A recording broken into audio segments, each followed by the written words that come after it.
listening to the legendary podcaster, the one, the only, TJMD, your personal favorite, and the show you've been waiting for, Probably Offensive. Welcome to Probably Offensive. I am your host, and special surprise for you guys who've been listening to the show. Loyal listeners, my broadcasting partners back in the house.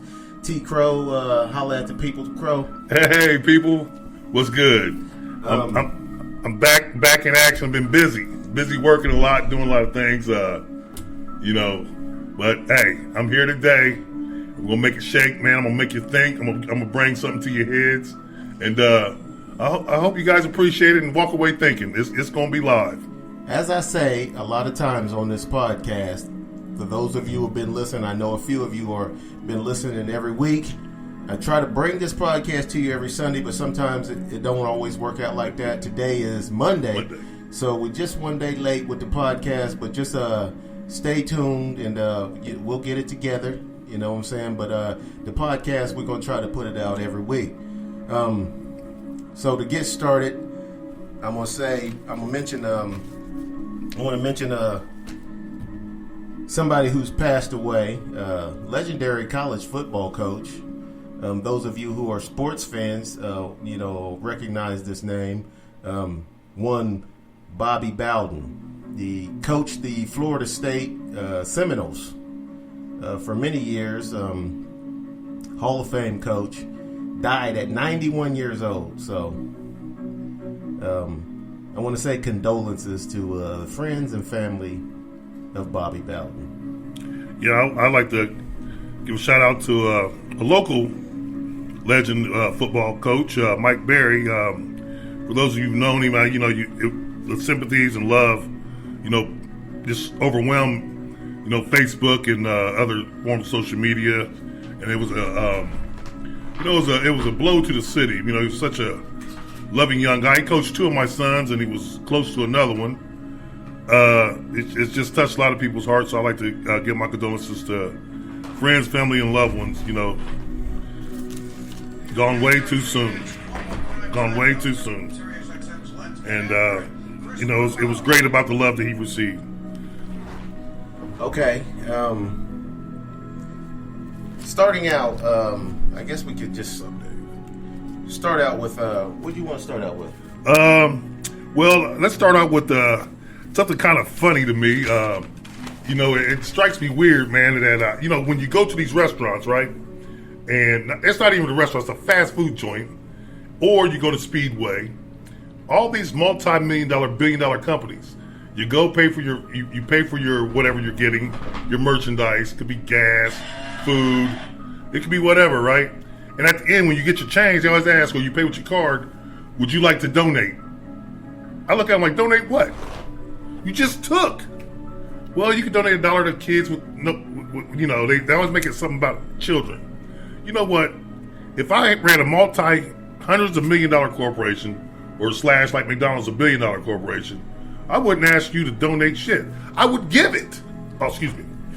I would give it. I mean, I'm pretty sure they do give, but when you're paying the way inflation's going right now, everything's getting smaller, but it's costing more. Look at your bag of Doritos. It used to be 3 ounces, it's 2.5. They're $2.19 now. Go to any restaurant, look at your stuff. And this is going to go down, what I'm talking about, this inflation. It's going to jump. We're going to piggyback on this later on with what I got to talk about. So do you usually give to charities? No. I at one point in time, I think I might have, but I stopped. Because I'm like, you know what? This it's not pointless, but it's useless. I mean, if sometimes you look at people coming into these places, they got to pot the piss in the window, throw them out. And you're asking them to donate. It just strikes me. It just strikes me wrong. That's all. Some of these places, though, is like a fast food restaurant when they got their little change thing out there. They want you to throw in change or whatever you're willing to throw in. I rarely throw something in there. Sometimes I do because I don't want to. When they give me back change, it's kind of loose in my hand. I don't know what to do with it, where to put it. You throw it in the car, you don't end up using it. Oh, I always use it. You do? Oh yeah, oh yeah. He asked my son. He cracks up. But you know what? Sometimes I do it to change in the car. You know what? I play the lottery, right? Yeah. In my mind. Yeah. And every now and again, one of those lucky panhandlers who probably have more money than me, Yeah. I give them all my change. Oh, the panhandler? Yeah. I was like, it's your lucky day. Clink, clink, clink, clink, clink, clink, clink. It's your lucky day. Whether you deserve it or not, who knows? But it's your lucky day. I'd like to save it because they got those change machines at the bank now. That Yeah, I got that at home. All my change at home I take there. But this is just, like you said, change in the car. Yeah. And, sometimes I feel, like I say, if I don't clean it out, I'll leave it there and I'll spend it. And sometimes, like, you know what, man, I can clean this stuff out. Here, it's your lucky day. I don't often give bums money on the street because I got played by a bum one time, and this is what happened. This is back when I lived in the hood on the south side. A bum came up to me and was like giving me the sob story. Oh man, can you help me out? I'm so hungry. It is a fat bum. So I don't know how. You're so hungry. I didn't want to insult the guy. It's like, God damn, how are you so hungry? I mean, you're pretty hefty there, Joey. Right. But anyway, I gave the guy 80 cents. Just 80 cents, because it was all the change I had in my pocket at the time. Now, this guy goes over to the little Habib store and buys a 40-ounce of beer. Oh, yeah. You helped him out. He bought a 40-ounce of beer. You helped him out. And then he came walking back by me when I was standing on my front porch, and I'm looking at him like, are you fucking kidding me? Yeah. And he was like, oh man, I hope you're not offended, but I just decided to buy this instead of a sandwich. Hey, here's the thing. That something like that happened to a buddy of mine, right? Yeah. He was we was on our bikes, Quiet Storm, Fabo, myself, and I want to say Trick. We're in West Virginia, man. We pulled in to get something to eat. Bum come out, Quiet Storm only carried $5 bills. He was saving them. He gave a bum $5. I said, why'd you do that, man? Oh, he's good. I said, you should just went in there and bought him something, man. I would have got him something, don't give me money. Right. Oh, he's good. We look down the alley and what do you see?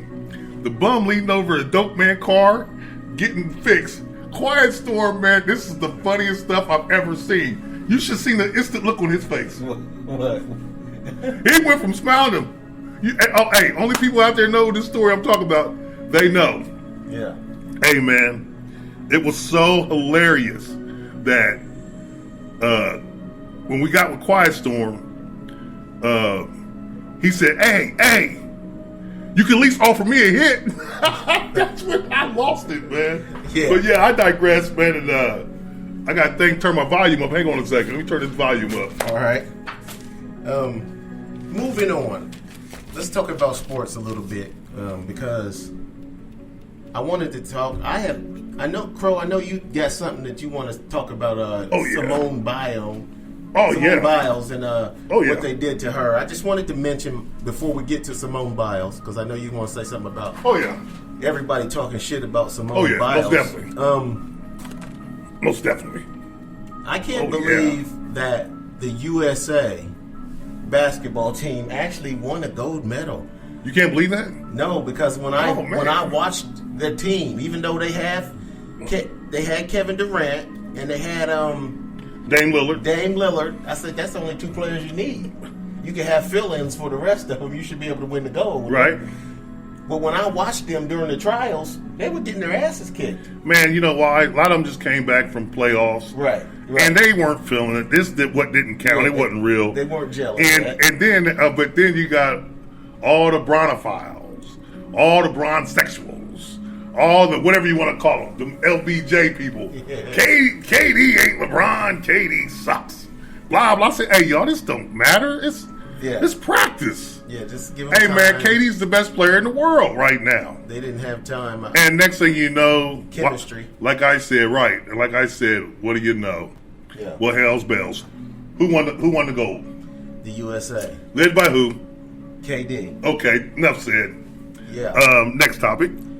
I will go ahead and. You want to talk about Simone Biles, right? Yeah. Okay, now this is kind of crazy to me.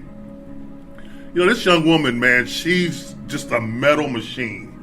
She's been doing this for years, just dominating and she's so young, right? And the pressure upon her, man. You know what? She just said, "I'm a bust. I need some rest. I need some mental, rest. I need, let me. Here you go, Jake. Yes, sir. Yes, sir. To you. That's an abomination to the show. But anyway, she's like, let me get a little rest here, right? Let me take care of my mentals. So she wanted to take a break. And do you know the audacity of the American people that just dogged her? I'm like, whoa. Here's the hypocrisy I'm always calling out. Right. So let me call out this hypocrisy. Robin Williams used to be on drugs. Yes. Did this, did that, this, that, all the other. But we don't need to talk bad about the man because he's passed on. Mm-hmm. But when he passed on from mental illness, what did everybody say? Oh, we need to pay attention to these people. We need to, show them love. We need to do this, do that. Oh, no way. Not Simone Biles. No. Oh, she was vilified. Right. Especially by politicians who have no idea what they're talking about. And here's the thing that they don't seem to realize, that gymnastics is not like any other sport. And she ducked out of the competition because she didn't feel that she could help her team. Now, those other girls wanted to win a medal. And they did. And they did win the silver medal. If Simone had a fuck up, nobody would have got anything. And cost them the medal, they would have been pissed off. Right. Now, they wouldn't have said anything about it in the media, but you better believe they would have been like, damn, Simone, why did you, if you knew you couldn't get it done, why'd you compete anyway? She was laying on a double-edged sword. Plus that, you can't be jumping through the air with what they call the twisties. The twisties, if you can't be jumping through the air doing them twisties if your mentals ain't there, because you land one wrong turn. Yeah, you can break your neck. You're done. So I applauded Simone for dropping out of the team competition, because she could have cost her team a medal and she could have gotten herself hurt. But, a lot of jackasses don't see it that way. They just want to, crucify the young lady, and bury her. Right. But, no, I applauded her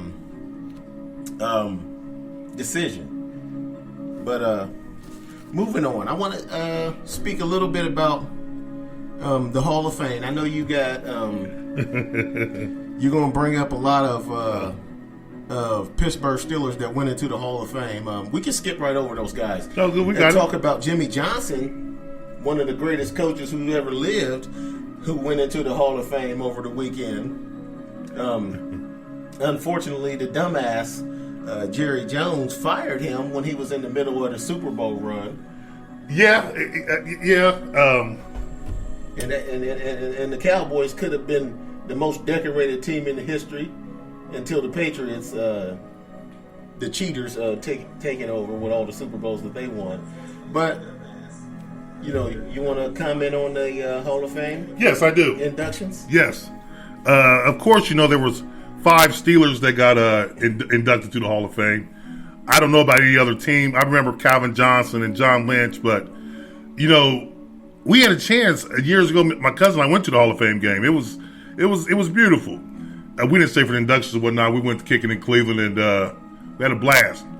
But with that being said, the Hall of Fame, man, I don't know if people take it as serious as they should. That's an accomplishment. Yeah, it is. And it's a hell of an accomplishment. Yeah, and some of these speeches talk about where these guys came from and what they were doing with their lives, and that's, hey, my hat goes off to him. And Calvin Johnson, man, almost brought tears to your eyes to hear him talk, and you had to hear Edgerrin James, where he came from, man. I was like, wow, man, it's touching. Yeah, because these guys really, really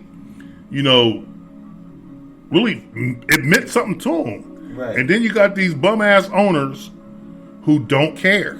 No. Just get me my money. They just want to get money and get a Super Bowl trophy. That's it. So they can show it off and say, look what I've done. That's it. Look at the